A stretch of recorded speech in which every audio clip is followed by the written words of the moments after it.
Morning. We're here at Stormer Wilderness Lodge, fishing on Kirkness Lake, Northern Ontario. Today we're featuring walleye. Our guide is Ben. He's put us on the fish right away. Here's one coming in. That's Ben himself. Here's one coming in now. Old goggle eyes, old slab side we call him. It's a nice walleye. Now, let me show you the proper landing technique. Well, he's got a little fire in him. Step one, get a large club. No, I'm only kidding. That's not how we do it here at Stormer Wilderness Lodge. You grasp them firmly. So,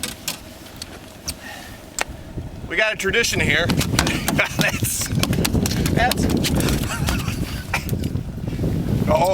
That's not the tradition. We usually have the cameraman kiss each large northern or walleye over 18 inches. Oh, that was nice. So let's get a close-up if we can. Last time I saw a mouth like this is on my buddy Dick Shields.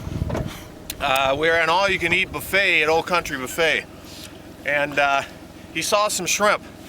He opened his mouth and consumed. Now, if you notice something else with walleye, if you hold them on your belly, they become motionless. Interesting, eh? We'll be back later today. Thank you.